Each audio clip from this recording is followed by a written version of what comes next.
اقرأ كتاب الله ترق جنانه وتنل عظيم الأجر والغفران رتله روي القلب من نفحاته كالماء يروي لهفة العطشان.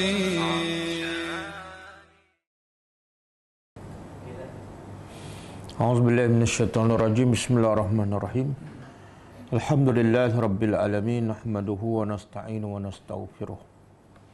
Wa na'udzu billahi min shururi anfusina wa min sayyiati a'malina. May yahdihillahu fala mudilla lahu wa may yudlil fala hadiya lahu. Asyhadu an la ilaha illallah wahdahu la syarika lahu wa asyhadu anna Muhammadan 'abduhu wa rasuluh. Subhanaka la ilma lana illa ma 'allamtana innaka antal alimul hakim. Allahumma 'allimna ma yanfa'una wanfa'na bima 'allamtana wa zidna ilma. Allahumma ati anfusana taqwaha wa zakkiha anta khairu man zakkaha anta waliyuha wa maulaha. Rabbi yassir wa la tu'assir, Rabbi tammim bil khair, amma ba'du. InsyaAllah kita sambung tadabbur surah Al-Baqarah ayat 282, ayat yang terpanjang di dalam Al-Quran. Sebelum tu kita tengok pengajaran ayat lepas, iaitu ayat 279 sehingga ayat 281.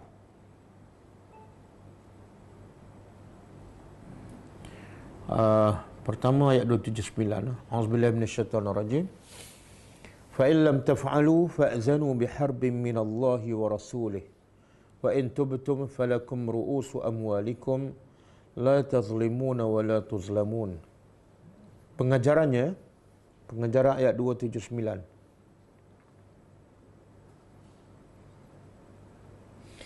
Orang yang terus kekal dengan amal riba, setelah orang yang terus kekal dengan amalan riba, setelah datang peringatan padanya,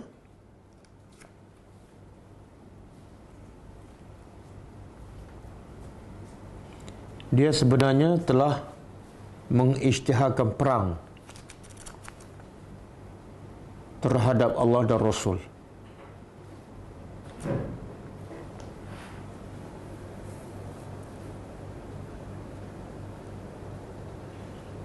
Yang kedua,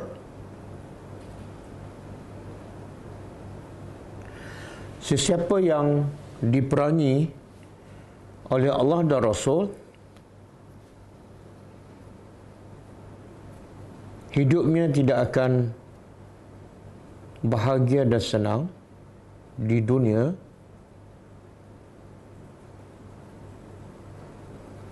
lebih-lebih lagi di akhirat.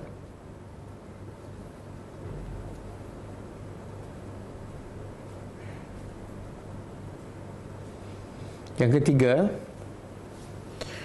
sesiapa yang memerangi Allah dan Rasul, dia juga sebenarnya memerangi orang-orang yang beriman.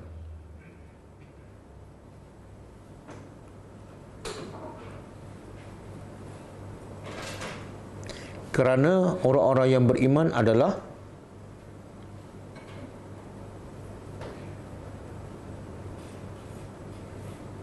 ahli kepada Hizbullah. Ahli kepada Hizbullah.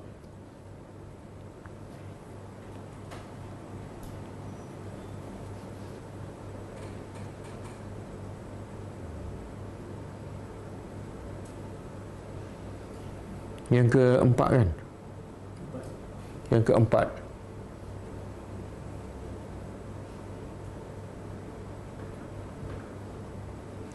besarnya dosa riba. Besarnya dosa riba, bahkan ia lebih besar daripada dosa rasuah. kerana Allah mengisytiharkan perang terhadap pengamal riba.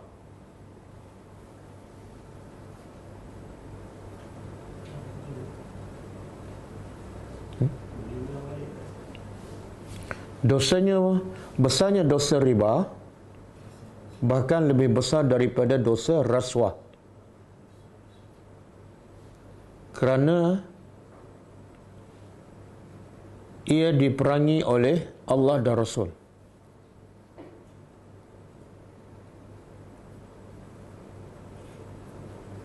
Yang kelima,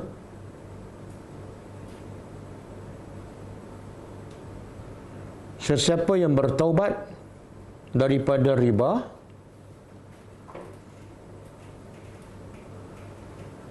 maka haram ke atasnya mengambil apa-apa faedah daripada riba, walaupun sedikit.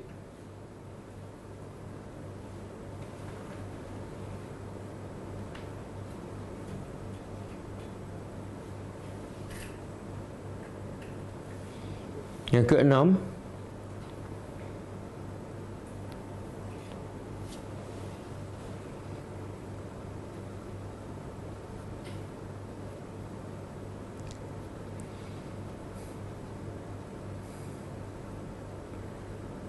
dibolehkan mereka yang bertobat daripada riba, mengambil modalnya sahaja.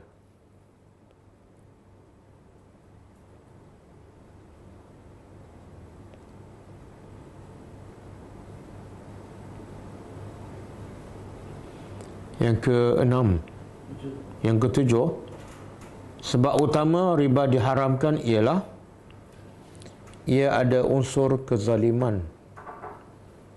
Ia ada unsur kezaliman dan penindasan,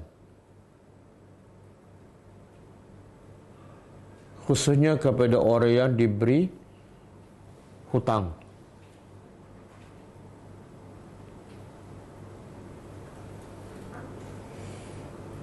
Okey, ayat 280.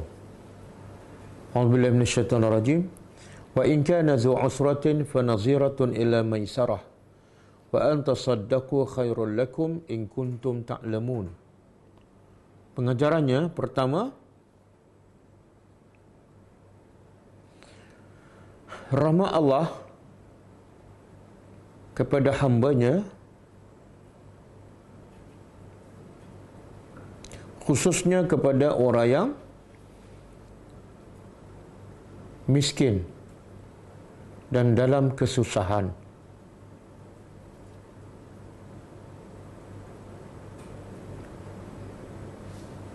Dengan Allah mewajibkan kepada pemberi hutang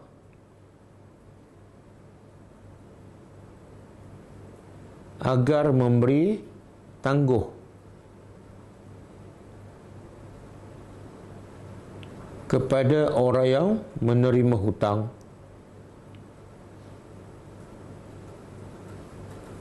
sehingga dia mampu untuk membayarnya.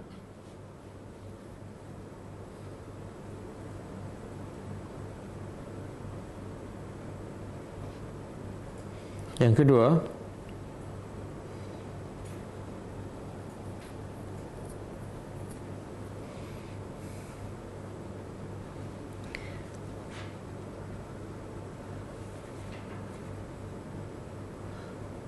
yang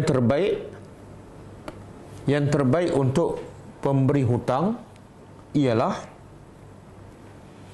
menghalalkan hutangnya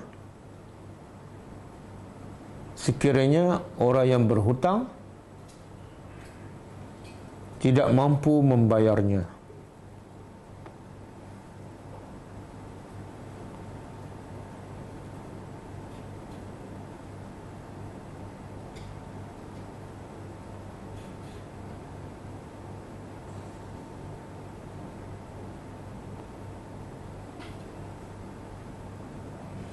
Yang ketiga,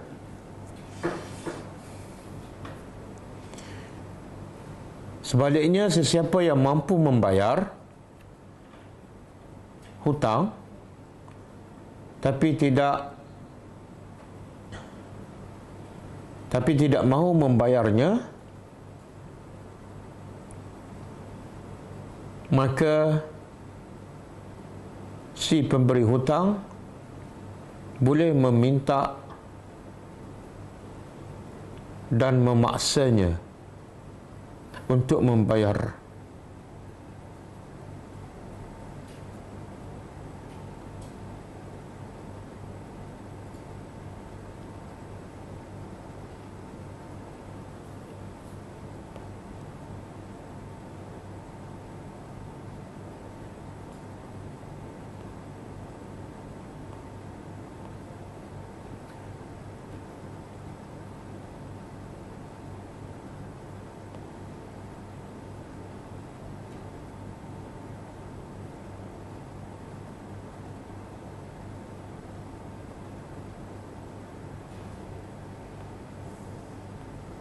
Habis.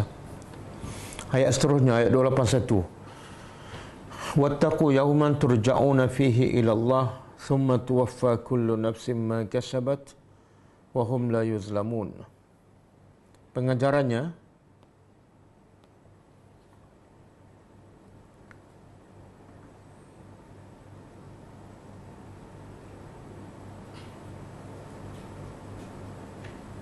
pendorong yang paling kuat untuk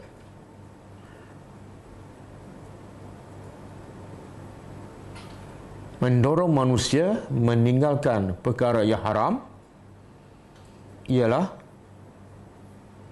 keyakinan kepada hari akhirat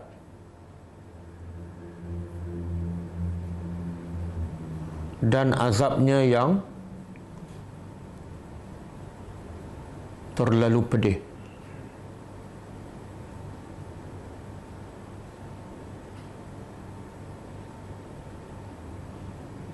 Yang kedua,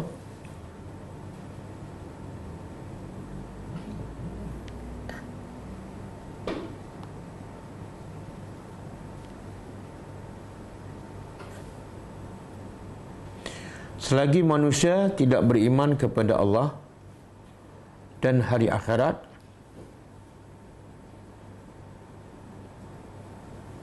manusia tidak akan dapat dihalang daripada melakukan kemungkaran walaupun dengan undang-undang yang keras.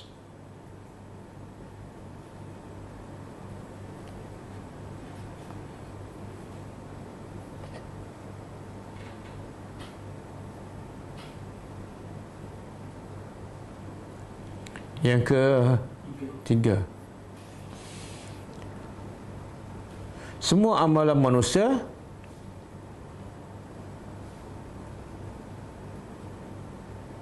tidak akan dibalas dengan sempurna kecuali di akhirat.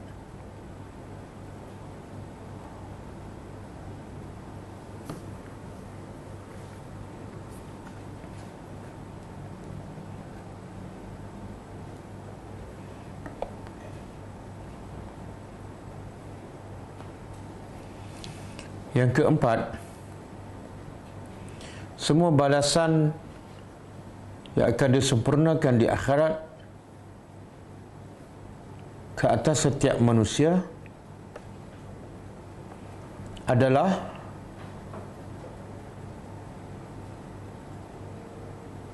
mengikut amalannya.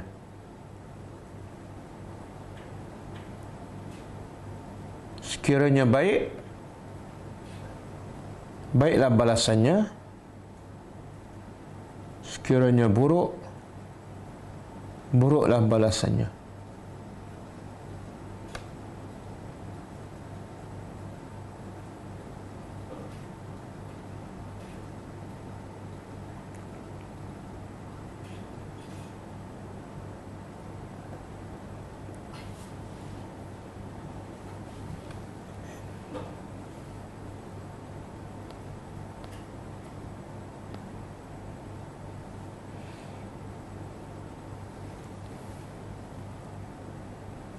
Keberapa? 5. Kelima. Semua amalan akan dibalas dengan sempurna walaupun sebesar zarrah.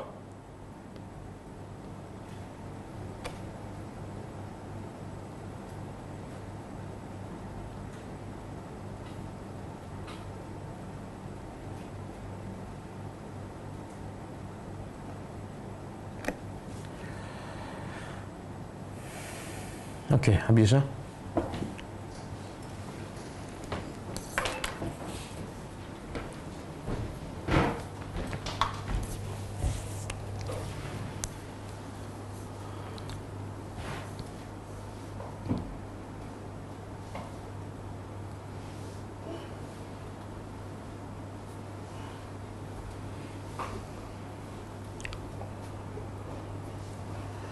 InsyaAllah malam ni kita akan belajar ayat 282 dan kaitan dengan ayat sebelum ni. Allah menyebut sebelum ni cerita tentang infak ataupun sedekah. Kemudian cerita pasal riba. Kemudian selepas riba cerita pasal hutang. Apa kaitannya?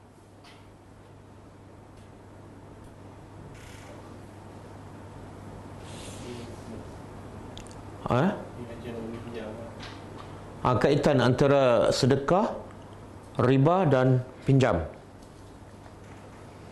Allah nak bagi tahu keadaan manusia ni ada 3. Pertama, al-muhsin, yang suka buat baik. Dengan cara apa? Sedekah terus. Dia tak mengharapkan balasan daripada manusia, sebab dia yakin apa yang Allah akan balas jauh lebih besar. Muhsin. Yang kedua, lawan kepada muhsin, iaitu zalim. Dia gunakan duit dia untuk mendapat yang lebih banyak, tapi dengan cara yang zalim, iaitu apa dia? Riba lah. Bagi 1,000 dapat 1,500. Dia goyang kaki kat rumah. Kan, bank-bank yang ada di mana-mana negara bagi pinjam pada siapa saja, dia dapat untung.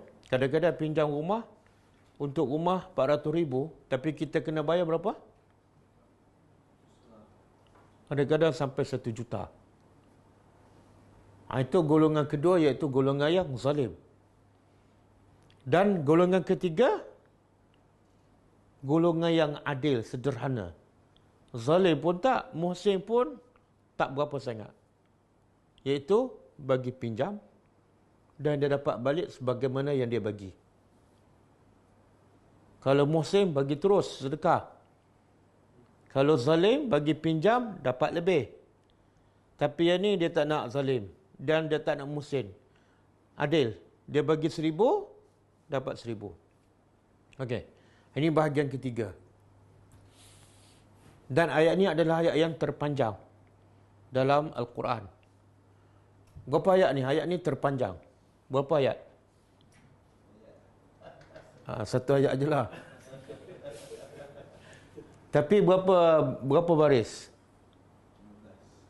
15. Satu page lah. Kan? Dia cerita dalam Al-Quran ni kebanyakan cerita pasal apa? Cerita pasal akidah, kan?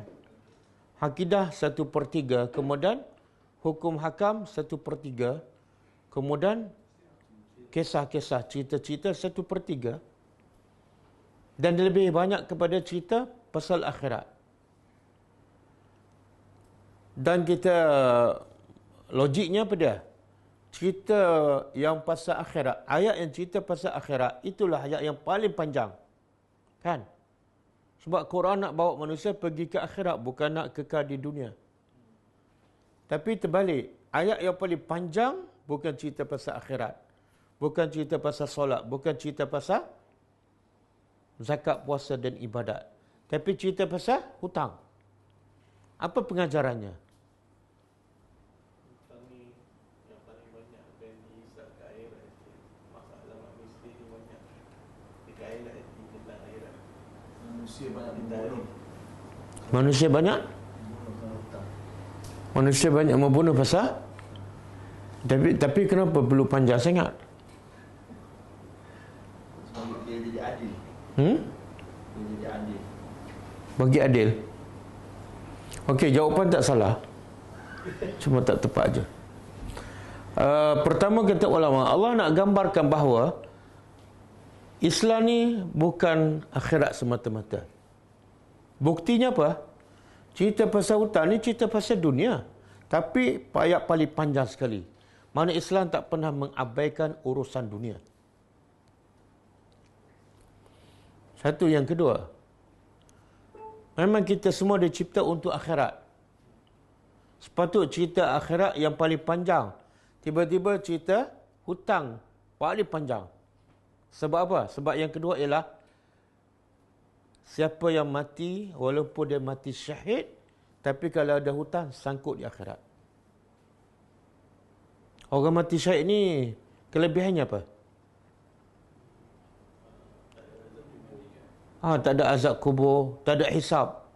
Dan roh dia kalau mati pukul 5 petang, terus terbang ke. Tapi kalau ada hutang, sangkut. Kalau yang tak mati syahid, lagilah bersangkut-sangkut. Kan? Hutang ni jangan main-main. Hebat macam mana dia, mati mulia macam mana, kalau ada hutang, sangkut. Dan Nabi pesan, Nabi sendiri bila ada sahabat nak yang meninggal, Nabi katanya orang ramai, sahabat yang meninggal ni ada hutang tak? Bila diberita ada hutang, apa tindakan Nabi?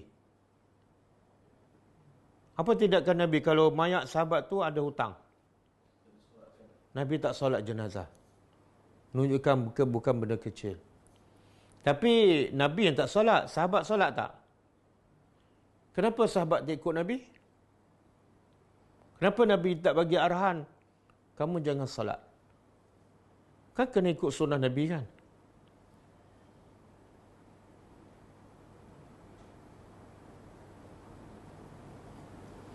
Kenapa? Ni sedang memikir jawapan ke sedang menunggu jawapan? Dua-dua.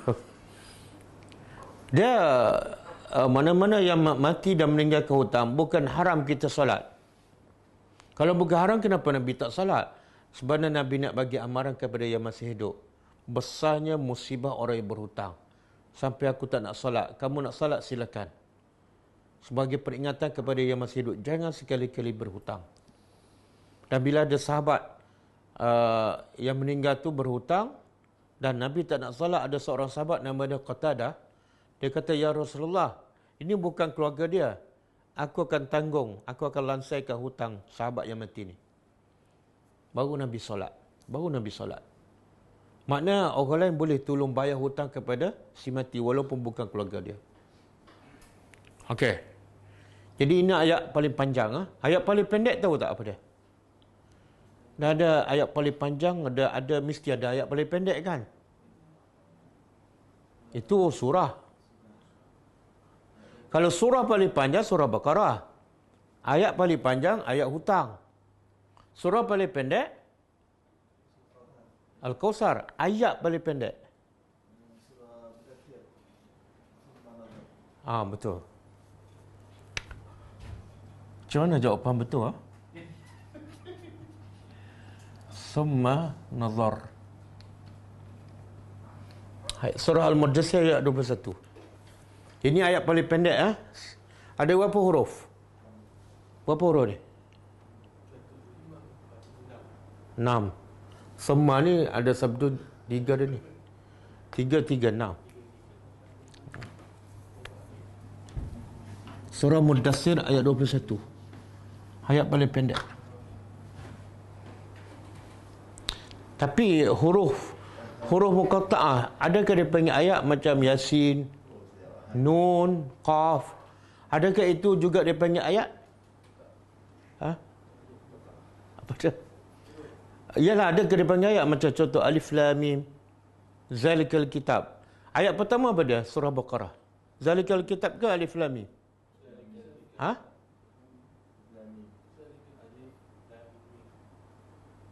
Ayat pertama Alif Lam Mim ke Zalikal Kitab?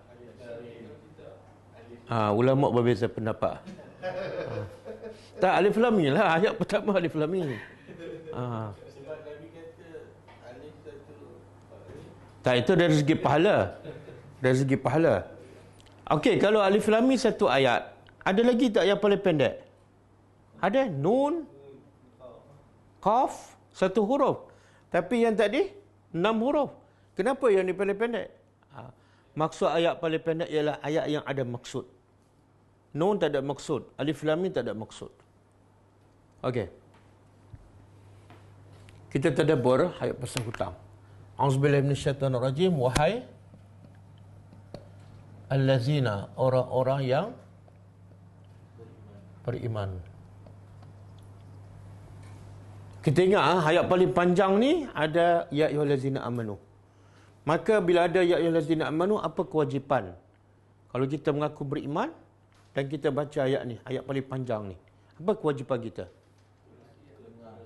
Wajib dengar, wajib faham, wajib fokus dan perhati. Sebab lepas ya ayyuhallazina amanu mesti ada salah satu, sama ada perintah yang Allah nak suruh ataupun ada larangan yang Allah nak larang. Siapa? Kita yang mengaku beriman. Jadi kalau ada ya ayyuhallazina amanu, kita baca je tanpa kita fikir apa maksud, kita tak beriman. Okey. Okey, apa perintahnya? Iza, apabila tadayantum. Tadayantum daripada kamu, apabila kamu saling berhutang. Dia tadayana ni wazannya tafa'ala. Bila tafa'ala, dia lebih kepada dua pihak. Kan? Berhutang mesti ada dua pihak kan? Ada dia berhutang seorang-seorang? Tak ada. Okey, tafa'ala tadayantum, iaitu apabila kamu saling berhutang. Bidaini, dengan dain, hutang.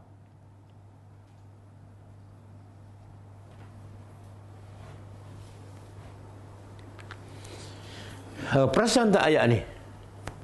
Pernah tak kita cakap dalam bahasa Melayu lah, bila kamu berhutang dengan hutang, kamu kena bayar? Pernah tak? Kita cakap apa? Bila kamu berhutang, kena bayar kan?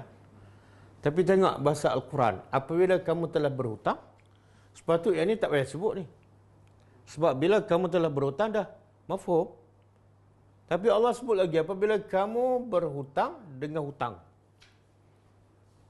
Jadi kenapa Allah macam sebut benda yang sama berulang?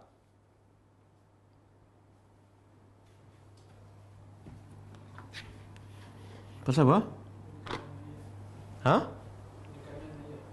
Penekanan.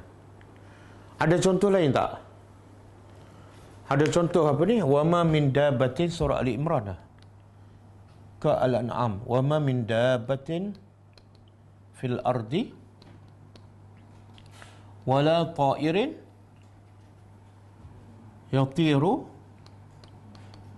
yatiru bi janahaihi.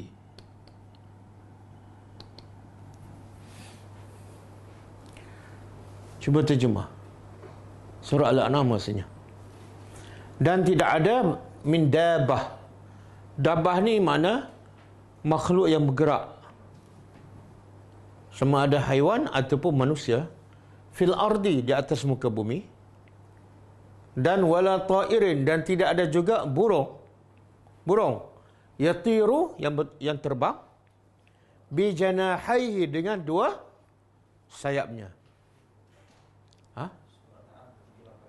138 Al-An'am 38. Surah Al-An'am ayat 38. Tengok, tidak ada juga burung yang terbang dengan dua sayapnya. Nampak tak ada pelik sikit? Saya melihat kambing berjalan dengan kakinya. Pelik tak ayat tu? Perlu tak saya sebut kaki? Tak perlu. Tapi Allah kata apa? Burung terbang dengan dua sayapnya. Sepatut tak payah sebutlah dua sayap, sebab memang burung terbang dengan dua sayap. Mana ada burung terbang dengan paruhnya? Dalam bahasa dalam Al-Quran dia panggil ni, bahasa ni untuk penegasan. Penegasan. Sebab kadang-kadang kalau burung terbang tu kadang-kadang boleh jadi perbandingan, kiasan. Jadi Allah nak beritahu yang aku nak cerita ni bukan kiasan, bukan perbandingan. Betul-betul burung. Apa bukti? Dengan dua sayapnya. Sama juga dengan ayat apa ni? Yaquluna biafwahihim.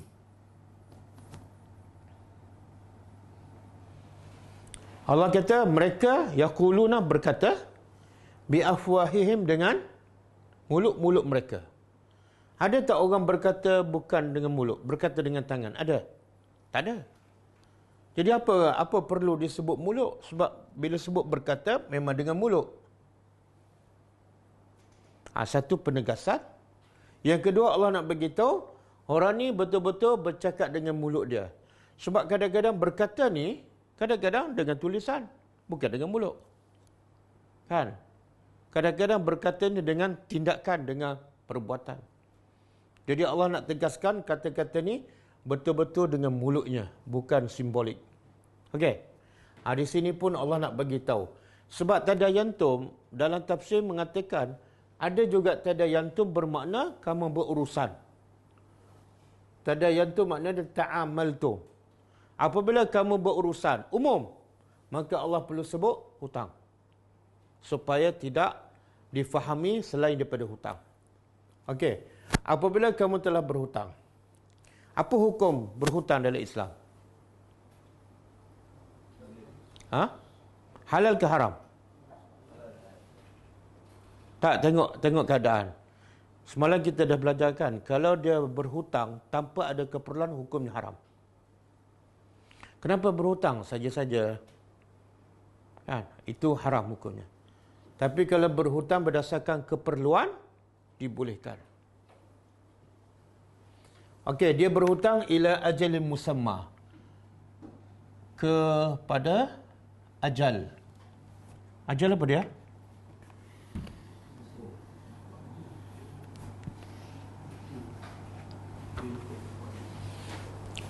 Tempoh.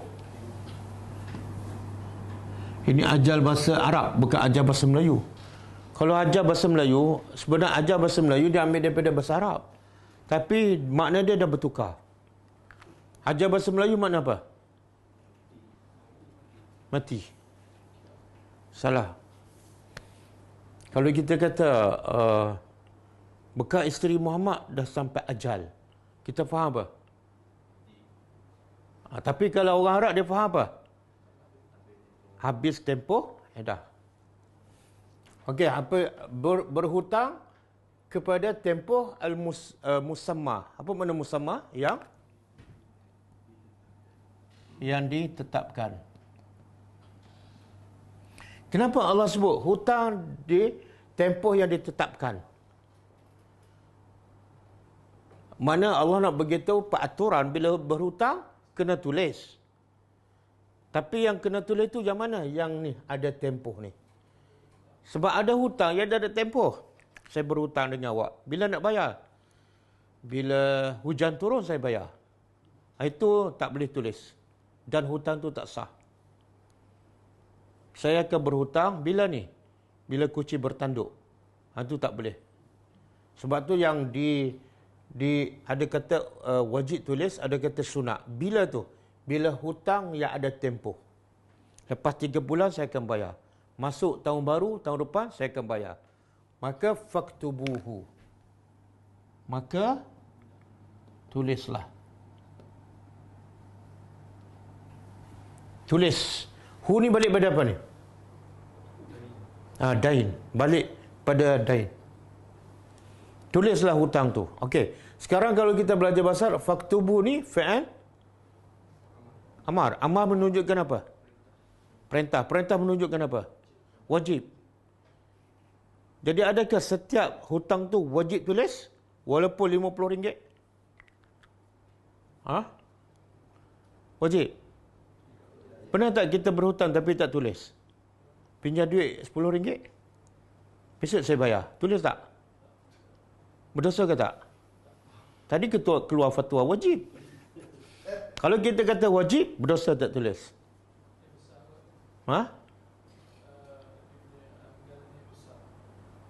Tak ada, Allah tak tulis pun besar ni. Itu mentakwilkan ayat Allah. Sebab itulah dalam Al-Quran ada fi'il amar yang menunjukkan wajib, ada fi'il amar yang tak menunjukkan wajib, hanya menunjukkan sunat. Macam mana kita nak tahu? Kalau ada qarinah ni petunjuk lah, petunjuk yang menunjukkan dia tak wajib, maka fi'il amar itu tak wajib.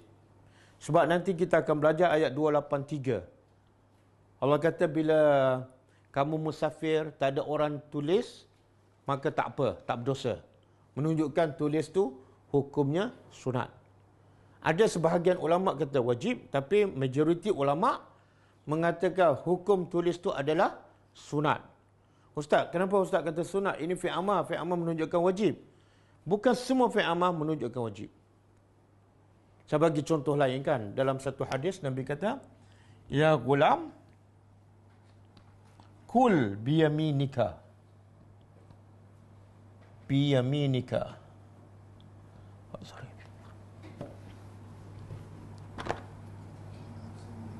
Semillah wa kul biyaminika.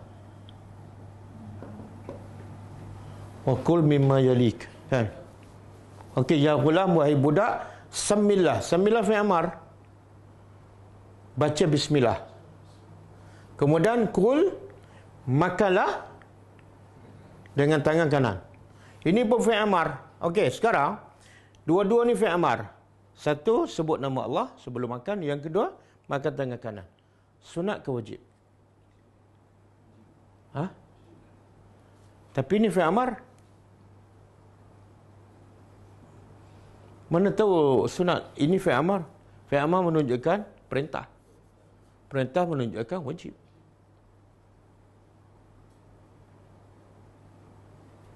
Sebenarnya ni wajib pun tak, sunat pun tak. Sebab apa? Sebab Nabi perintah pada siapa ni? Tengok. Sebab itulah kena baca sampai habis, kena faham. Kalau kita kata wajib, budak ni berdosa bila tak baca. Bila orang tu kena baca? Bila dah balik, budak ni belum balik. Tak boleh kita kata wajib. Sunat pun tak boleh. Sebab Allah, Nabi perintah pada siapa? Sebab tu, bukan semua fi'il amar menunjukkan wajib. Termasuk dalam ni. Okey.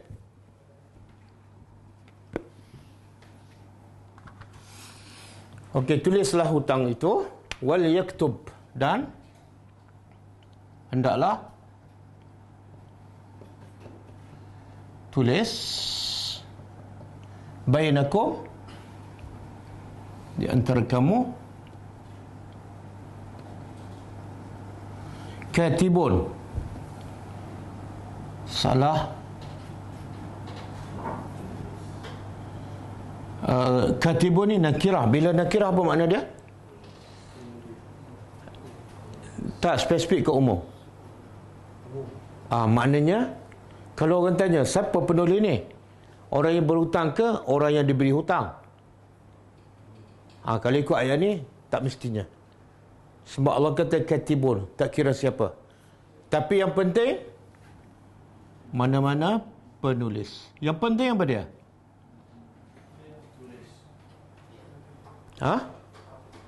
Yang penting apa dia? Tengok bahasa Arab, Allah guna perkataan katibun. Apa makna katibun?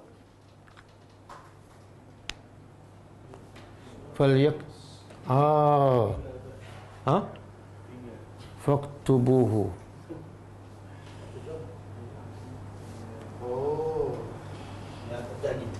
Faktubuhu.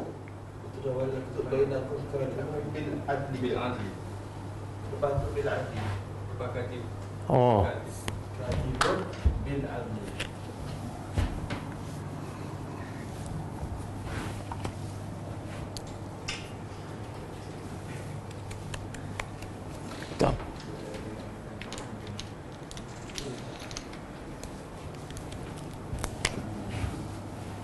Katibun bil adli.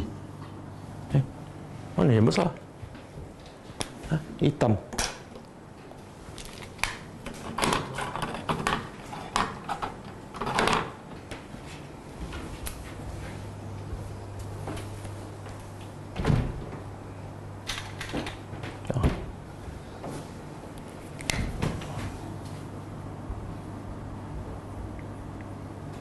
Lepas tu apa tadi? Wala ya'ba.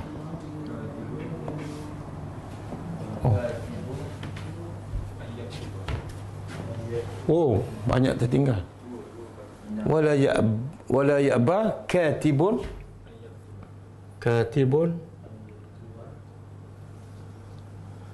an yaktuba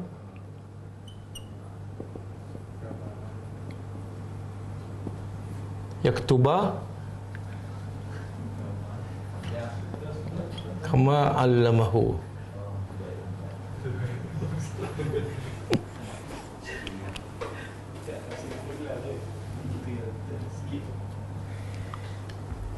Okey. Maka tulislah dan hendaklah menulis di antara kamu salah seorang penulis. Siapa ni? Siapa? Sama ada orang yang berhutang ataupun yang tak ada kaitan dengan yang berhutang dengan yang memberi hutang. Tapi yang penting apa dia? Satu, dia katibun. Kalau kita belajar bahasa Arab, katibun orang yang betul-betul mahir dalam menulis. Kalau orang awam, dia tak kata katibun. Bila sebut katibun, mana kerja dia penulis. Bila kerja dia penulis, dia mahir dalam tulisan. Kenapa Allah kata tulis katibun?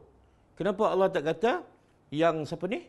Yang berhutang kena tulis. Sebab di zaman Arab ni, ramai yang buta huruf. Kadang-kadang yang berhutang tak pandai menulis. Maka sebab tu Allah kata, mana-mana penulis yang mahir. Satu, sifat dia. Dia mesti pandai menulis. Yang kedua, bil adli. Tulis dengan, apa makna dengan adil? Apa makna adil? Jangan tambah. Kalau hutang 100, jangan dia tambah kosong jadi 1000. Kan? Ataupun jangan kurang. Ataupun jangan berpihak kepada pemberi hutang. Pemberi hutang bagi 100 kan. Dia pun, dia tulis 1000 kan. Dia dapat komisen. Ataupun dia berpihak kepada yang berhutang. Dia kurangkan 100, dia jadi. Itu makna adil. Satu, dia mahir dalam penulisan. Yang kedua, adil. Dan wala ya'ba. Dan diterjemah apa? Jangan ke tidak?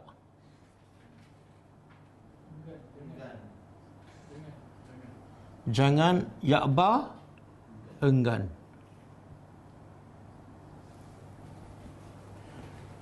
Ya'ba ni daripada perkataan apa?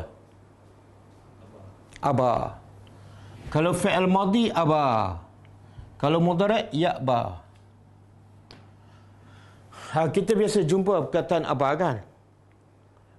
Ayat apa?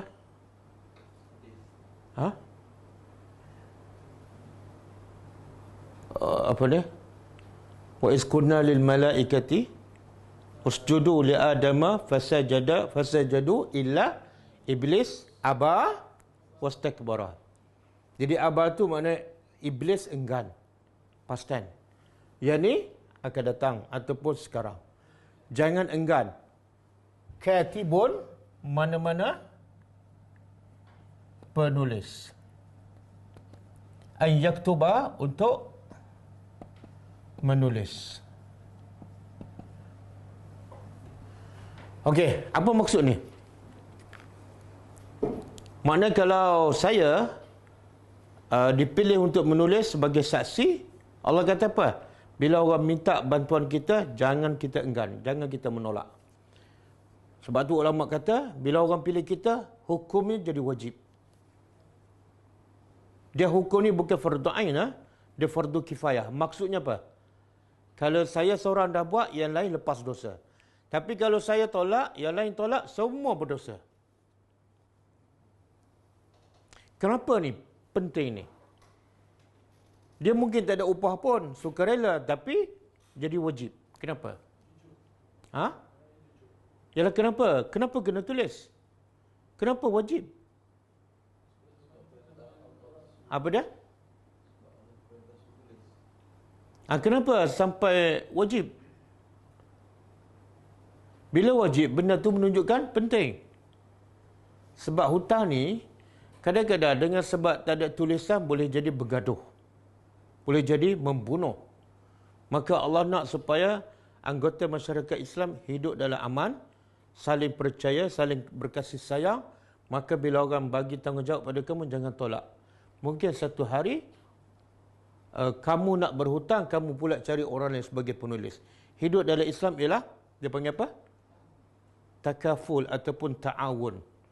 Nabi kata orang Islam ni macam satu binaan, saling tolong-menolong antara satu sama lain. Jangan. Hari ni kamu tolong orang, besok mungkin tanpa kita sangka kita juga perlukan bantuan orang. Okey, kemudian satu lagi, bila kita tolong ni, yang paling penting apa dia? Kita dapat apa? Kita dapat apa? Ya Allah, itu yang susah tu. Sebab pahala jenis tak nampak kan. Susah nak percaya dan susah nak jawab. Pahala ni. Kita tahu tak apa antara amalan yang paling Allah suka? Memberi manfaat pada orang. Orang tengah kesempitan, dia nak berhutang. Dan yang nak bagi hutang, dia syarat. Kena ada penulis. Kita pula dipilih kan? Besar tak pahala kita bila membantu orang yang dalam kesusahan? Besar. Ahabbun nasi ilallah. Orang yang paling Allah sayang ialah yang paling banyak memberi manfaat. Kadang-kadang kita tak fikir. Oh, saya sanggup. Kalau kita jenis beriman dan nak pahala yang terbaik, kita tawarkan diri sebelum orang pilih. Okey. Kemudian, dia hendaklah tulis kama 'allamahu. Sebagaimana allamahullah. Allah mengajarnya. Apa maksud ni? Tulis hutang. Tapi Allah bagi syarat sebagaimana Allah mengajarnya.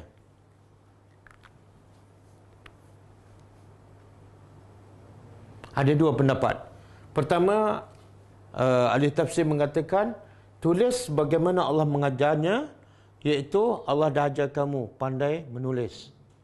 Allah dah bagi ilmu pada kamu. Maka nikmat itu kamu kena syukur. Syukurnya apa dia? Tulis. Jadi penulis. Jadi pertama, syukurlah nikmat yang Allah telah ajar kamu menulis dan ajar ilmu. Satu.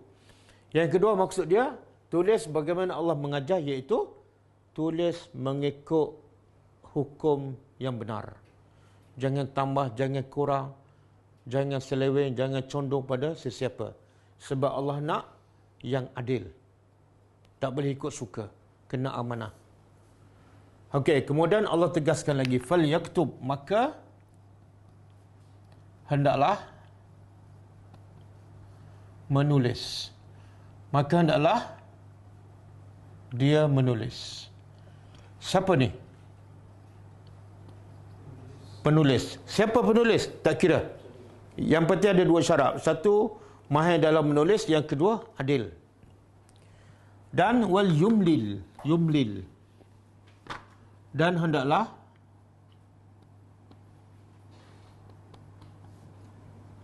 yumlil apa dia? Dia ada asal daripada perkataan amla. Ada satu lagi amlala. Kalau amlala masdar imlal. Imlal. Imlalun kata terbit dia. Kalau amla kata terbit dia imla. Siapa yang belajar sekolah Arab, dia ada satu subjek nama dia imla. Pernah dengar? Orang sekolah mahad dulu kan? Imla. Imla dengan imlal makna dia sama. Apa makna imla? Yang belajar sekolah Arab, Tak, cikgu baca, kita tulis. Sebenarnya subjek tu melatih apa dia? melatih kemahiran mendengar dan menulis. Cikgu imla, cikgu baca, kita tulis. Jadi imla tu ialah hendaklah menulis, penulis, tulis apa? Dan hendaklah membaca. Baca, siapa yang baca ni? Dia tulis apa tu?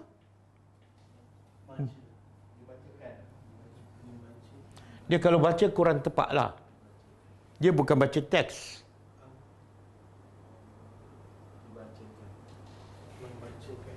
Dia tak ada bahasa Melayu. Dia imla ni, subjek imla tak ada bahasa Melayu. Dan hendaklah membaca.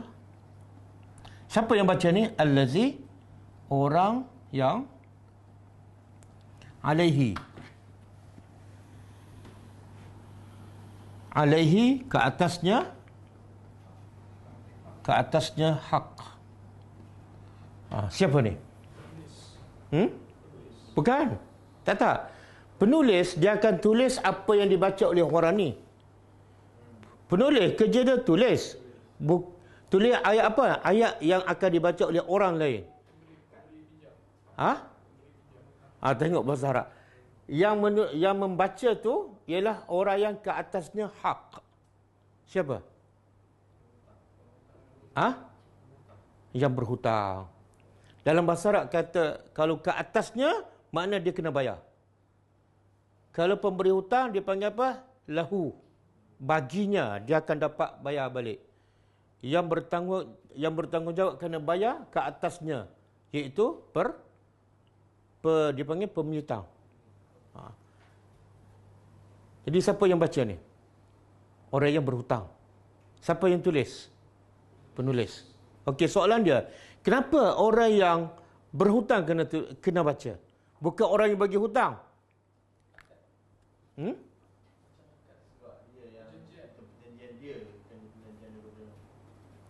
Yang berhutang dia. Jadi bila yang berhutang dia yang kena tulis sebab apa? Sebagai pengakuan dia berhutang, jumlahnya sekian-sekian dan dia akan bayar sekian-sekian. Sampai dia baca tu sebenarnya sebagai pengakuan dia yang berhutang dan dia berjanji akan bayar sekian-sekian. Jelas? Kalau yang bagi hutang tulis tak sesuai. Lebih kurang lah. Okey. Kemudian Allah bagi amaran. Mungkin tak yang berhutang ni tulis dia baca salah. Dia kata dia berhutang sebenar 1,000. Tapi dia baca kepada penulis, saya berhutang RM900. Mungkin tak? Mungkin. Dan yang bagi hutang bagi tempoh 3 bulan. Tapi dia baca salah. Dia kata apa? Saya berhutang 950 dan diwajibkan bayar dalam tempoh setahun pada 3 bulan. Mungkin tak dia baca salah. Maka Allah bagi amaran, waliyattaqillah. Ni dipanggil apa ni? SPRM kepada orang beriman ni. Kalau ada yang ni semua okey. Waliyattaqillah. Dan hendaklah takwa kepada Allah.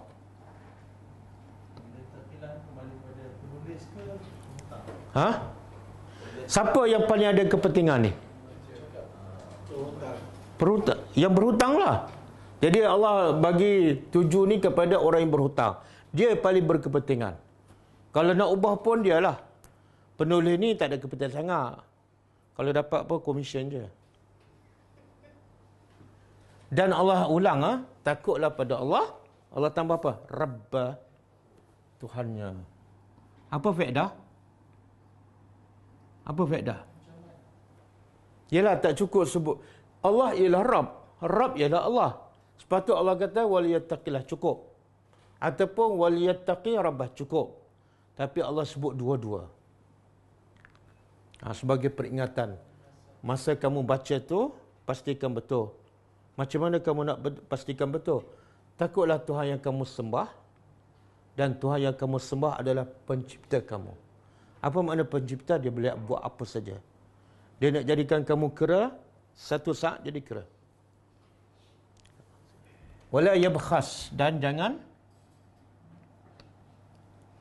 janganlah yabkhas. Yabkhas ni mengurangkan.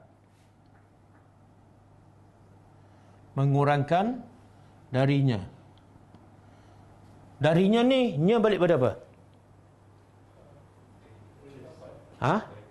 Dain, hutang. Jangan kurangkan. Mana kalau dia pinjam 1,500, jangan kurangkan, dia tulis 1,150. Syai'a, sedikit pun. Ataupun tempohnya 3 bulan. Sedikit pun jangan kurangkan. Okey, fa'in kana, maka sekiranya. Kana adalah allazi yang, kana allazi, ada alaihi ke? Ada tertinggal? Ada tertinggal.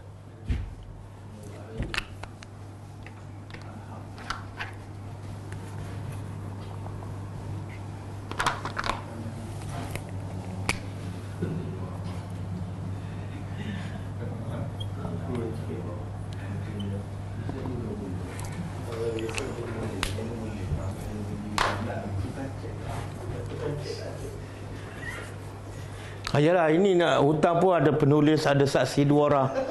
Ini tulis ayat seorang-seorang dia je. Yang tukang baca tak ada, tukang saksi pun tak ada. Jadi kalau salah tu biasalah. Dia dah waliyattaqillah dah ada. Okey. Adalah yang alaihi, ke atasnya, al-haq. Hak. Mana hak tu ialah dia wajib bayar. Okey, Allah kata, kalau yang tukang baca tu, iaitu orang yang berhutang, safihan. Apa makna safihan? Safih ni mufrad satu, kalau jamak sufha. Wa yaqulu sufaha'u minal lazina. Apa? Orang bodoh. Kurang bijak ataupun bodoh. Bodoh. Ada tak orang bodoh yang berhutang? Ada. Yalah, biasa yang cerdik-cerdik tak berhutang kan. Atau dhaifan. Dhaifan ni lemah. Lemah fizikal, ataupun dia masih remaja tapi dia perlukan duit nak berhutang, ataupun dia tua. Jadi dhaifan, lemah, sama ada dia remaja, ataupun dia fizikal dia lemah, ataupun dia tua. Dia terjemah apa tu?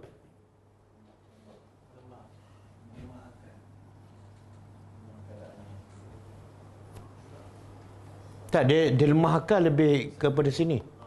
Lemah akal kat sini. Keadaan. Okey, orang istimewa lah.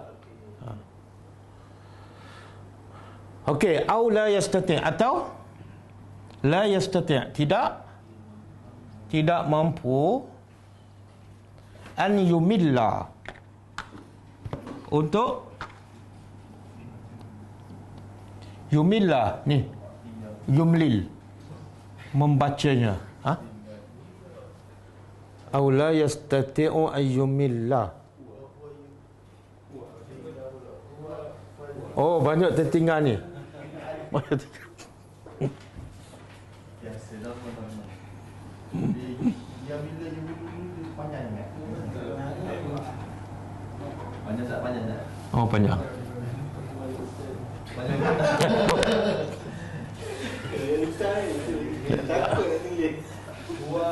Ini rasa tulis last minute ni. Apa dia? Ayyumillah wa falyum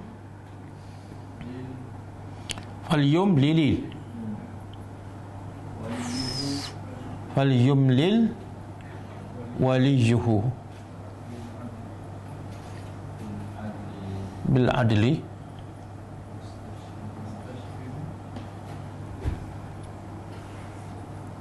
wastashhidu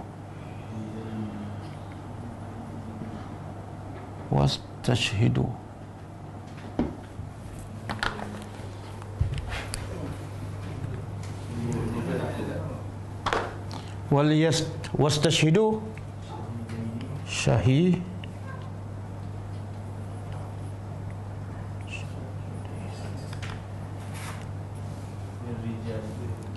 min rijalikum. Lagi? Fa illam yakuna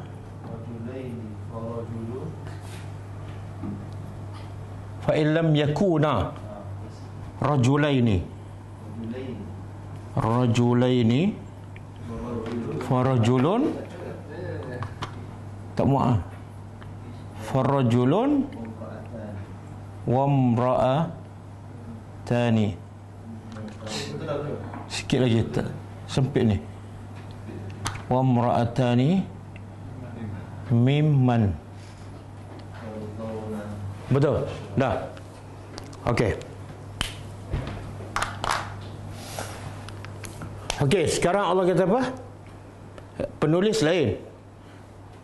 Yang membacakan lain. Yang membaca siapa? Yang berhutang. Tapi Allah kata kalau yang berhutang tu satu bodoh ataupun lemah ataupun tak mampu menulis. Tak mampu menulis ni apa maksud? Dia sama ada tak boleh cakap, bisu, pekak, buta. Kadang-kadang tiga, pekak, buta, bisu. Tapi dia perlukan duit kan?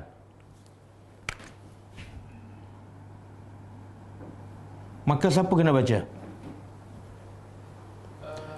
Sebab tu dalam Islam, kalau dia bisu dengan pekak, ada ulama kata dia tak ada tanggungjawab. Tak payah solat, tak payah belajar. Kalau dia bisu dengan dia bisu, pekak dan buta tiga sekali, kalau ada, maka tak payah solat, tak payah belajar, tak perlu kena Tuhan. Sebab apa? Alat untuk dia belajar dah tak ada. Nak belajar macam mana? Cuba bayangkan ada seorang yang pekak, buta dan bisu duduk dalam kelas saya. Apa yang dia dapat? Nak dengar pun tak, nampak pun tak, nak bercakap pun tak boleh. Sebab tu dalam ayat ni Allah kata apa? Kalau dia pekak, bisu apa semua, tak boleh cakap, tak boleh nak baca ni. Kalau tak boleh baca, kena pindah pada orang lain. Kalau dia tulis apa semua, tak terpakai, tak sah. Sebab tu Allah kata kena pindah. Siapa ni? Huwa, maka hendaklah dia ni yang berhutang. Fal yumlil, maka hendaklah menulis, membaca, waliyuhu, walinya. Wali siapa ni? Yang berhutang. Siapa walinya? Yang paling dekat bapak dia lah. Bapak dia ke, abang dia ke, pakcik dia ke, ataupun wali yang bukan asal lah, yang ditetapkan oleh hakim. Mungkin bapa angkat dia ke. Dan wali dia pula kena baca bil adli, dengan adil. Sama dengan tadi. Tak boleh tambah, tak boleh kurang. Dengan adil. Kemudian habis. Bab saksi dengan yang membaca habis. Cukuplah? Belum. Wastashhidu, dan hendaklah bersaksi.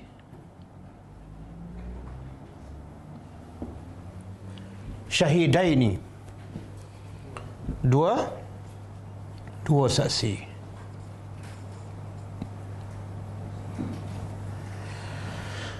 Dua saksi syarat apa dia? Mir rijalikum, dari rijal, lelaki. Kum, kamu. Okey. Kalau syarat penulis kita tahu kan, dia satu dia mahir menulis, yang kedua adil. Okey, syarat saksi pula apa dia? Dua orang, yang kedua lelaki. Kalau rijal dalam bahasa Arab, kalau kita ambil remaja boleh tak? Yang belum balik ke? Tak boleh. Sebab bila sebut rijal yang dah balik, lelaki dewasa.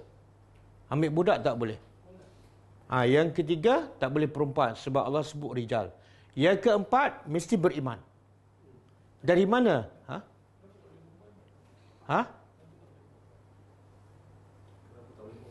Nanti. Akan sampai. Sabar sikit. Okey. Dari perkataan apa yang kita kata saksi ni mesti orang beriman? Itu tadabbur tu. Allah tak sebut beriman, tapi kita boleh faham syarat saksi mesti beriman. Tak ada juga orang kafir adil tapi tak beriman.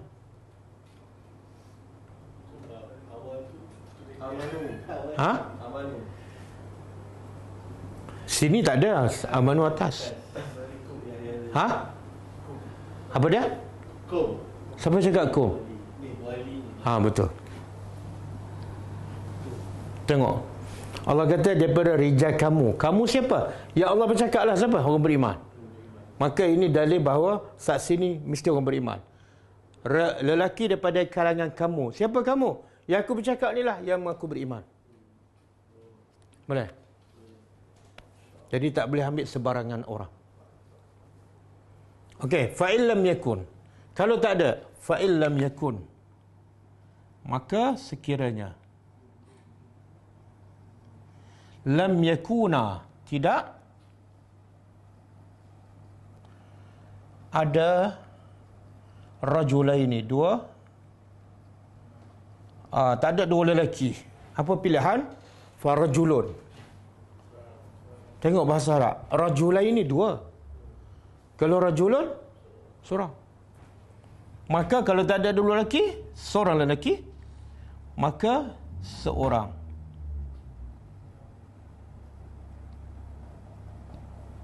Wa imra'atani, dan dua perempuan. Jadi kalau tak ada lelaki, tak ada dua lelaki, ada seorang je, maka kena gantikan yang seorang lelaki dengan, jadi berapa saksi semua? 3. Kenapa perempuan kena ganti, dua perempuan ganti untuk seorang lelaki?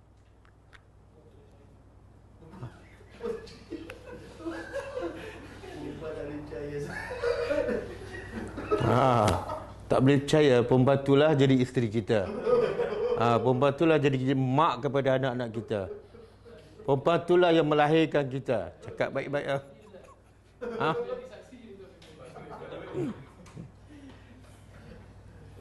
Dah, kalau tak boleh percaya langsung tak boleh pakai lah. Ini boleh juga. Cuma kena dua je. Apa keuzurannya? Lelaki pun ada juga emosi. Kadang-kadang lelaki mengamuk lebih daripada perempuan lah. Isteri dia tenang je. Yang lelaki dia dah pecah 3 pinggan dah.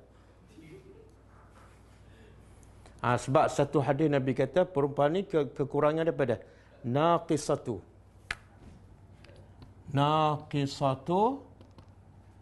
aqlin wa dinin. Ini hadis Nabi. Nabi kata perempuan ni dia kurang sikit dari segi akal. Yang kedua kurang dari segi agama. Kurang dari segi akal apa dia? Dia fikir. Kita fikir untuk 5 tahun, dia fikir untuk besok kan. Kadang-kadang betul. Bukan semualah. Maaf bukan semua. Jangan marah pada saya. Saya nak bagi tahu, ini pun pengalaman saya lah. Kadang-kadang kita cakap dia tak boleh nak faham. Kan? Kadang-kadang kita bergurau, dia ingat kita serius betul-betul. Dia pula kata kita ni tak pandai bercakap. Padahal kita bergurau. Sebab dia rasa kita cakap tu adalah serius. Jadi Nabi kata perempuan ni kurang. Dan sebab itulah perempuan tak boleh jadi pemimpin. Dan sebab itulah perempuan tak boleh diberi hak untuk menceraikan. Kalau perempuan diberi hak untuk menceraikan, tak cukup hakim untuk menyelesaikan masalah. Okey, kurang agama pada? Kurang agama ialah ada ketika perempuan tak solat. Kan? Ada ketika perempuan tak puasa. Okey, sebab itulah satu lelaki sama dengan 2 wanita. Sama juga bila harta pesaka kan. Lelaki dapat 2 bahagian wanita. Dan kalau akikah pun sama. Kalau anak lelaki 2 kambing, anak perempuan 1 kambing. Sebab itulah kalau boleh bila nak dapat anak, doalah biar dapat anak lelaki supaya dapat 2 ekor kambing. Sup tulang merah. Tapi tak sampai malam ni.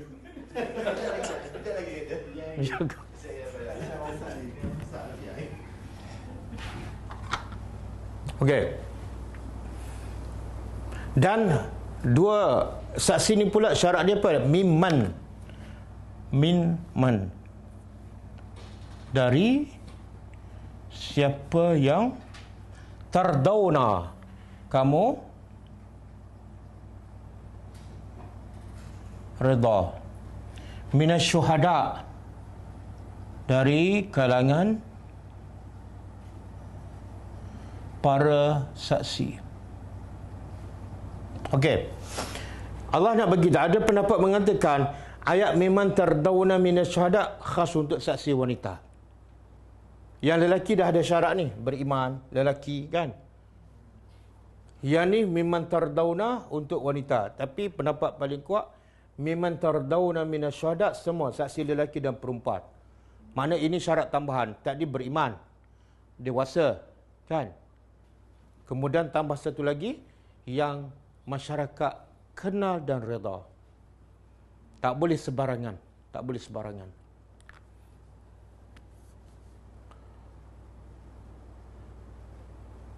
Kenapa yang perempuan ni kena 2? Salah satu sebabnya ialah antadillah, bahawa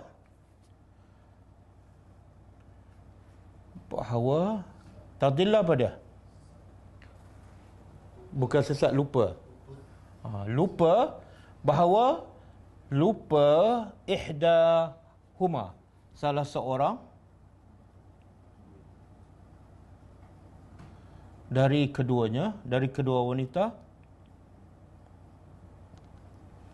fatuzakkira, maka mengingatkan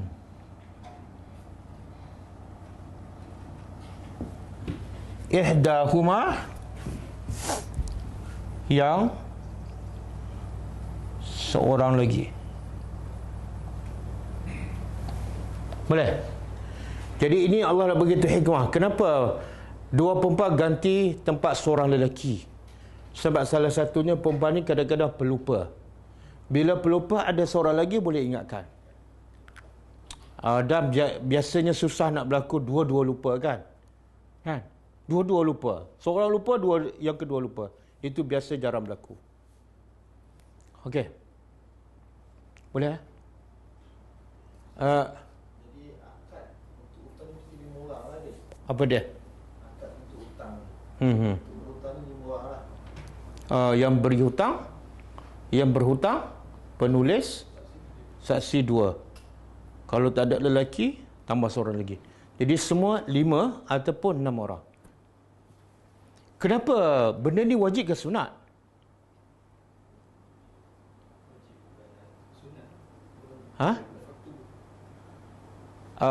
Dia ulama beza pendapat, tapi majoriti ulama kata sunat berdasarkan ayat yang kita akan datang ni, 283. Kalau tak ada saksi pun tak apa, tak tulis, tak berdosa, menunjukkan sunat. Tapi ada juga ulama kata wajib sebab faktubuhu. Jadi kalau wajib, kalau tak buat, berdosalah. Berdosa. Satu. Yang kedua, benda ni penting kenapa? Kita tinggalkan hukum sunat ataupun wajib. Tapi menulis ni penting. Khususnya bila orang tu mati. Banyak tak berlaku. Mati mengejutkan. Hutang banyak. Anak tak tahu. Isteri pun tak tahu. Kemudian dia berhutang pula orang yang jauh. Tak dapat kesan, tengok-tengok dia sangkut di akhirat besok. Bahaya tak? Bahaya. Sangat-sangat bahaya. Bila mati dalam keadaan mengejut. Sebab tu Nabi pesan, yang terbaik seseorang bila tidur hendaklah ada wasiat dia tulis. Wasiat apa ni? Salah satu hutang. Tulis. Kalau ada tambah hutang ke, dah bayar ke, tulis. Sekarang tak payah tulis kat kertas, tulis mesej je. Hantar kat siapa ni? Yang bini bahaya nanti. Abang berhutang ni buat apa ni? Tengok keadaan lah. Tengok keadaan. Kita hantar pada kawan kita pun tak ada masalah. Yang penting ada maklumat yang ditinggalkan. Dan benda ni berlaku tak? Berlaku tak di zaman Nabi, sahabat berhutang tak tulis? Maka jadi masalah. Ya, berlaku. Dalam hadis sahih, masa zaman Umar Ibn Khattab, Sa'ad bin Abi Waqqas berhutang dengan Osman bin Affan 4,000 dinar. Okey, tak tulis. Sampai satu masa Sa'ad bin Abi Waqqas bayar 4,000. Osman kata, ini apa ni? Dulu saya berhutang dengan awak 4,000. Osman kata, tak ada. Kamu berhutang 7,000. Sa'ad bin Abi Waqqas kata, tak, aku berhutang 4,000-an. Tengok kesan tak tulis. Bukan bergaduh lah, tapi masing-masing pertahankan. Osman kata, kamu berhutang 7. Sa'ad bin Abi Waqqas kata, aku berhutang 4 je. Maka jumpa Umar. Umar tanya, betul tak kamu bagi pinjam dia 7? Ya, betul. Kamu Sa'ad bin Abi Waqqas, betul tak kamu ambil 4,000 saja? Ya, betul. Jadi sekarang macam mana? Sa'ad bin Abi Waqqas bagi solusi, dia kata, okey, saya minta Osman bin Affan bersumpah bahawa dia bagi pinjam pada aku 7,000, aku bagi 7,000. Tak ada masalah. Maka bila Umar Ibn Khattab suruh Osman bin Affan bersumpah, apa kata Osman? Saya tak nak bersumpah lah. Kalau kerana duit, bersumpah guna nama Allah, saya tak nak bersumpah. Maka dia kata, kalau 4,000, 4,000 lah. Saya halal kalau 7,000. Dia tak nak bersumpah hanya kerana duit. Tengok kesan apa tu? Tak tulis. Okey, kita sambung. Sambung malam ni ke malam besok? Sebab ayat ni 10.30 dah, tak sempat.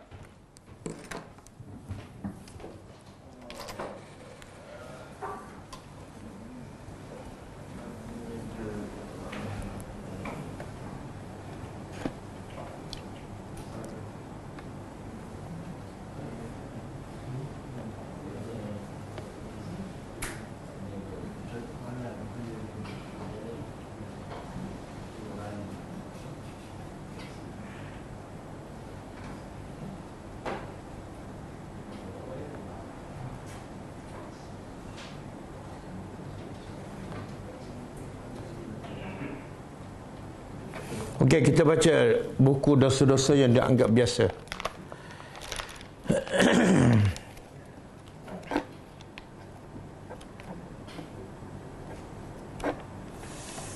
Dosa yang ke-47. Ini dosa ni ramai orang buat. Tapi mungkin sebab ada perbezaan pendapat, dia anggap benda ni tak berdosa lah. Apa dia? Dosa apa ni? Dosa isbal. Melabuhkan pakaian bagi lelaki bawah daripada buku lali. Kata penulis Hafizahullah, yang antara yang dianggap sepele. Apa bahasa Indonesia? Sepele. Ni bahasa Jawa ke apa ni? Yang dianggap remeh oleh manusia, sedang dalam pandangan Allah merupakan masalah besar. Ialah soal isbal. Di sisi Allah besar, tapi manusia anggap remeh. Iaitu menurunkan ataupun memanjangkan pakaian hingga ke bawah mata kaki ataupun buku lali. Sebahagian ada yang pakaiannya hingga menyentuh tanah. Ini untuk lelaki saja. Dan sebahagian lain menyapu debu yang ada di belakangnya. Abu Zar radhiyallahu anhu meriwayatkan bahawa Rasulullah SAW bersabda, Salasatun la yukallimuhumullahu yawmal qiyamah wa la yanzuru ilaihim wa la yuzakkihim wa lahum azabun alim. Al-musbilu wa fi riwayatin izarahu wal mannan wa fi riwayatin alladhi la yu'ti syai'an illa mannahu wal munafiq sil'atahu bil halafil kazib. Maksud dia, dengar baik-baik, ini ada sahih riwayat Muslim. 3 golongan manusia yang tidak akan dibicara, yang Allah tidak akan bercakap dengannya. Dan Allah tidak akan memandang kepadanya. Dan Allah tidak akan menyucikannya. serta bagi mereka azab yang pedih. 4 benda. Satu, Allah tak pandang. Yang kedua, Allah tak bercakap. Yang ketiga, Allah tak akan bersihkannya. Yang keempat, bagi mereka azab yang pedih. Siapa ni 3 golongan? Pertama, orang yang musbil, yang melabuhkan pakaiannya bawah pada buku lali. Yang kedua, orang yang mengungkit-ungkit pemberiannya, mannan, yang kita dah belajarkan. Bila bersedekah, dia manna. Ini di akhirat besok Allah tak pandang, Allah tak cakap, Allah tak bersihkannya dan baginya azab yang pedih. Dan golongan ketiga ialah orang yang melariskan jualannya dengan bersumpah yang dusta. Jual barang tapi dengan sumpah. Wallahi ni barang baru ni. Wallahi barang terbaik.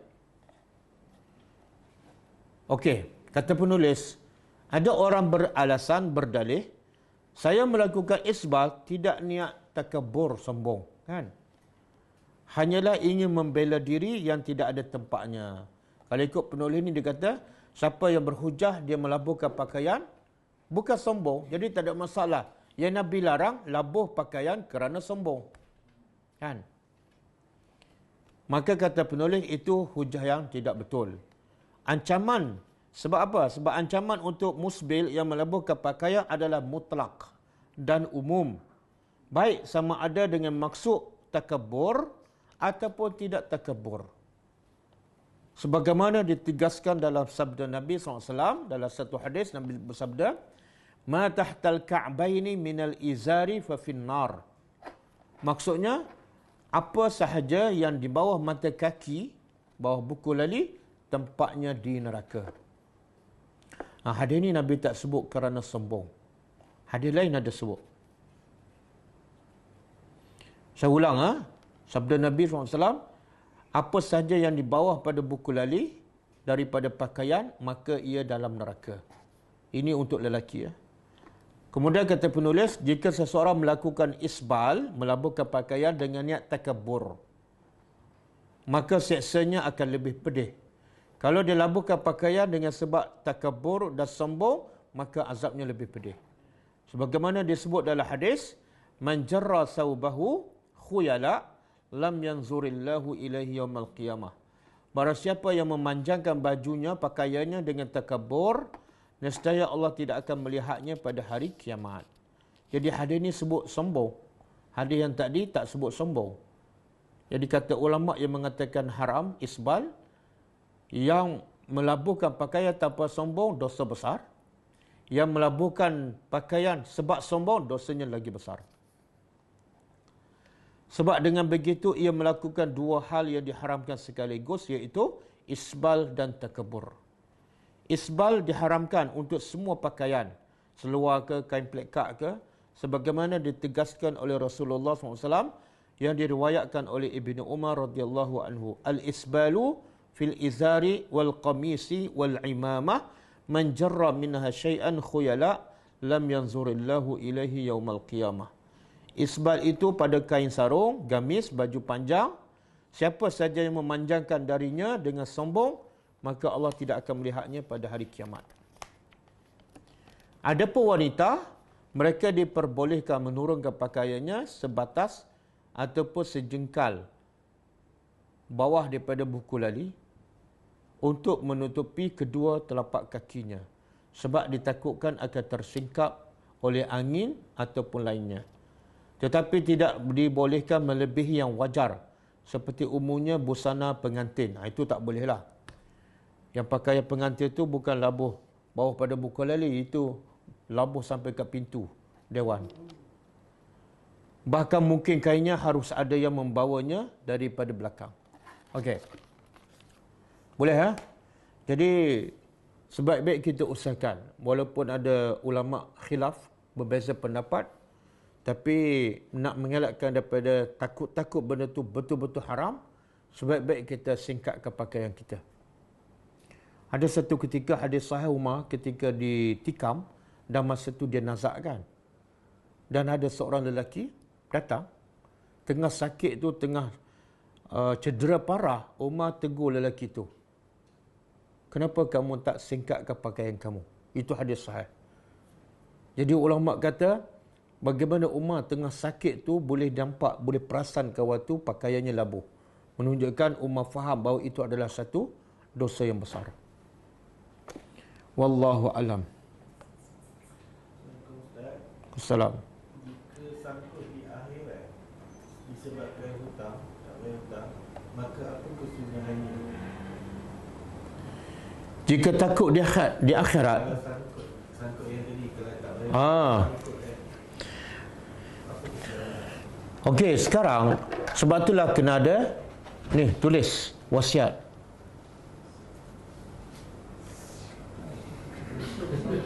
Lupa dah soalan. Tadi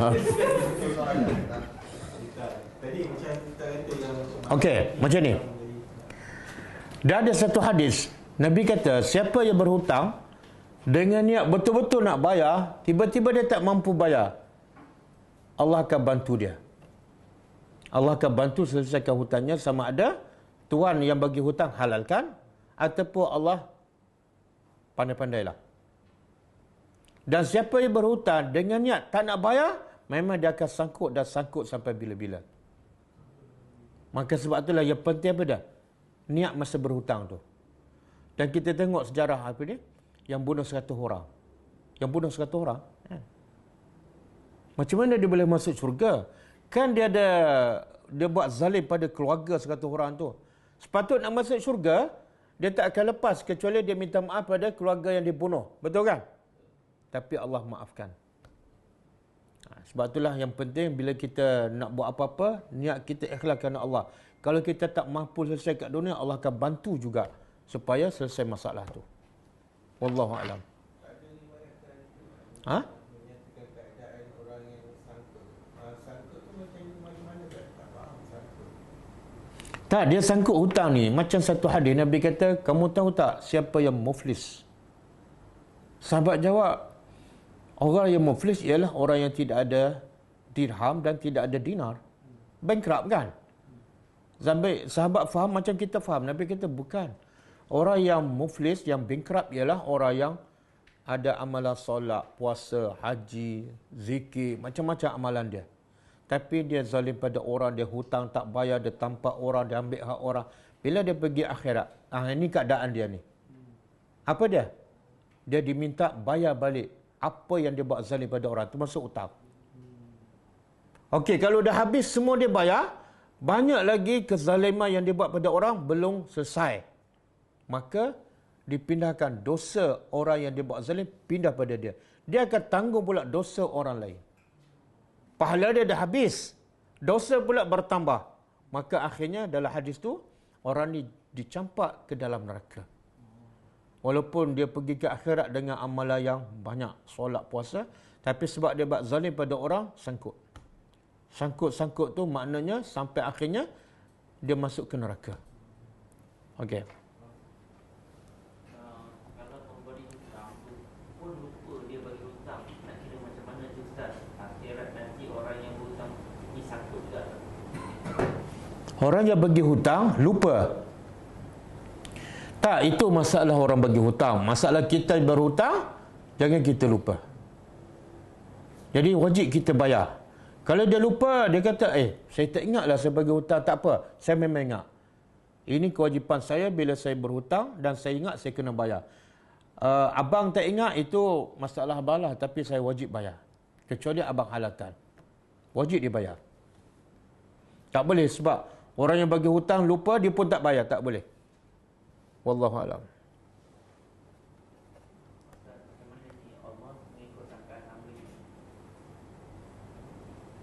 Jadi soalannya?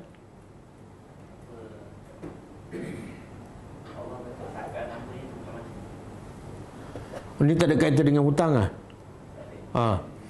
Dalam hadis kursi Allah kata, ana inda zanni abdi bi.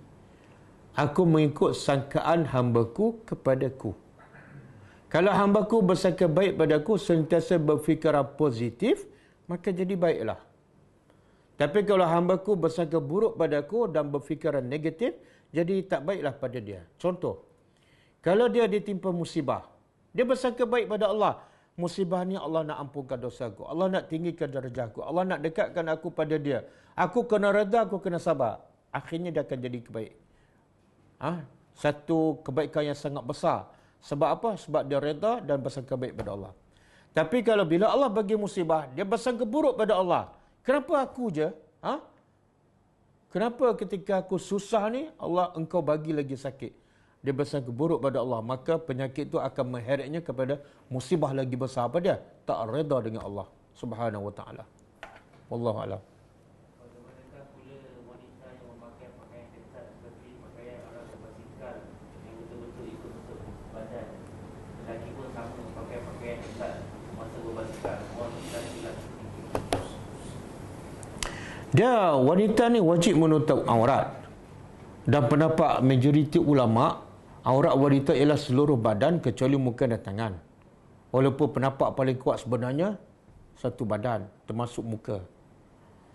Okey, menutup aurat ni apa maksud dia? Sebenarnya tujuan menutup aurat ialah supaya tidak menimbulkan fitnah, khususnya kepada lelaki. Jadi pakaian kalau ketat, dia tutup aurat, tutup semua tapi ketat, menimbulkan fitnah. Ya, kalau menimbulkan fitnah belum menutup aurat. Sebab tu ulama menetapkan garis panduan pakaian wanita muslimah kena longgar, tak boleh ketat, kena tebal, tak boleh nipis. Dan tidak ada unsur yang boleh menarik perhatian. Macam warna-warni kan. Lepas tu bunga pula, guci-guci apa semua kan. Orang tengok daripada jauh orang terbeliak biji mata. Itu semua unsur-unsur yang sebenar belum menutup aurat dengan sempurna. Jadi tak boleh saya nasihatkan pada semualah. Khususnya wanita kadang-kadang yang belajar agama pun. Masa kelas tu bagus dia pakai tudung. Tapi bila jumpa kat jogging tu ketat seketat-ketatnya. Tak boleh. Jadi seolah apa yang dia belajar tu tak masuk. Pakaian dalam kelas, pakaian pergi masjid, sebenarnya sama. Pakaian itulah patut dia pakai di mana-mana. Jangan ada dua wajah. Pakaian kelas lain, pakaian pergi maiding lain. Apa hukum orang tak lain bukan atas alasan muflis? Tak, kalau dia muflis, dia ada hak untuk dapat zakat. Sebab tu 8 asnaf, salah satu yang layak dapat zakat siapa? Orang berhutang, dia kena pergi Baitul Mal. Dan Baitul Mal wajib bantu. Wajib bantu. Sebab itu hak orang yang berhutang. Wallahu a'lam.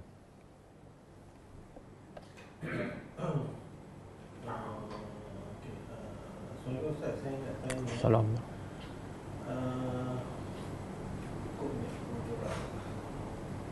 Okey, saksi perlu sekiranya orang yang berhutang itu bodoh atau lemah atau tidak tahu membaca yang perlu balik.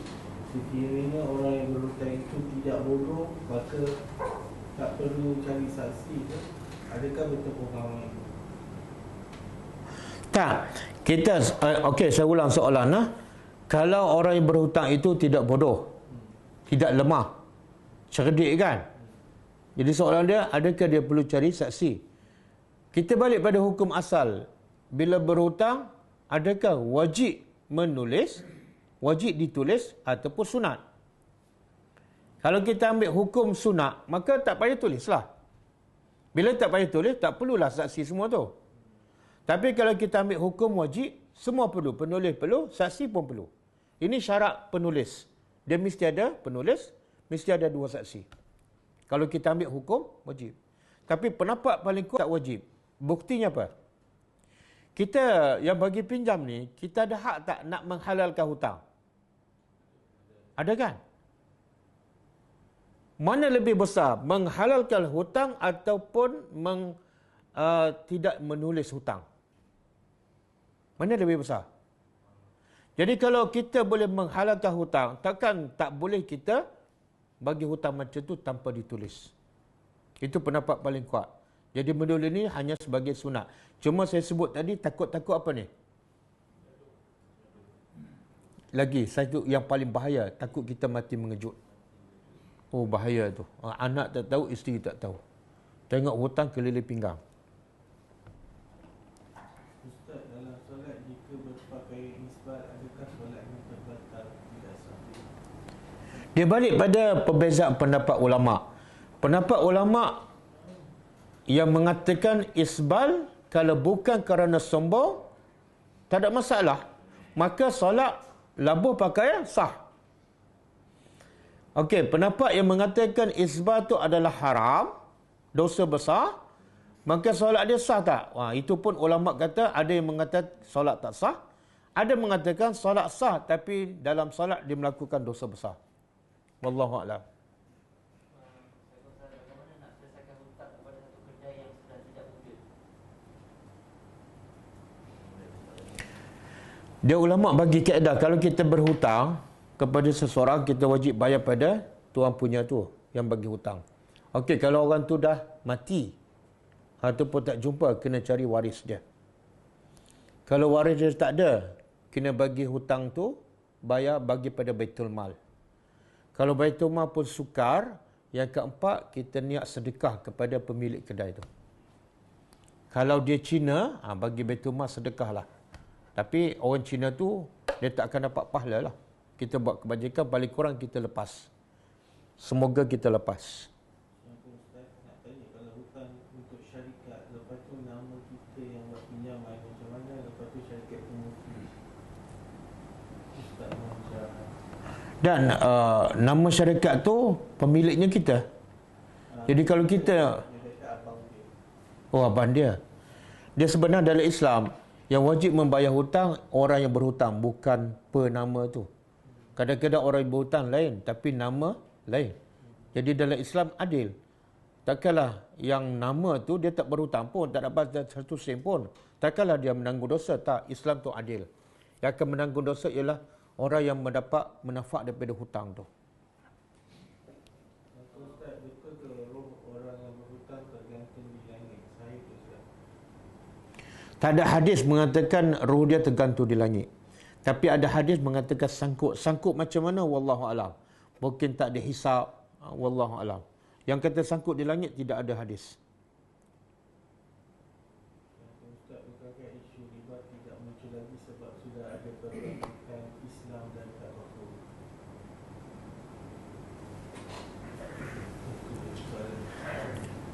Oh, tak faham.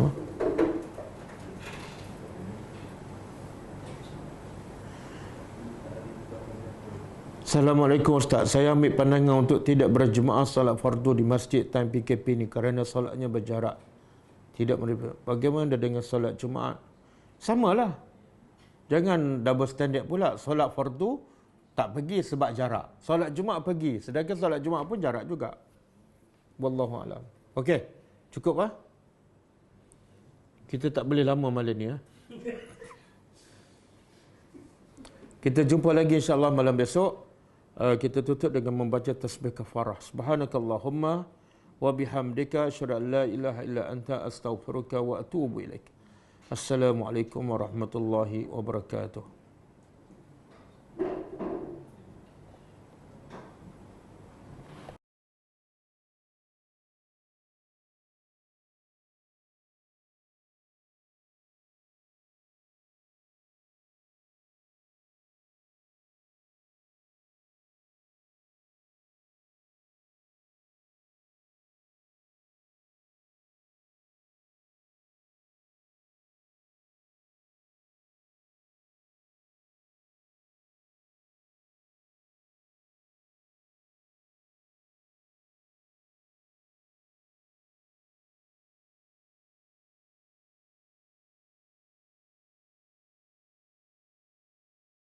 اقرأ كتاب الله ترق جنانه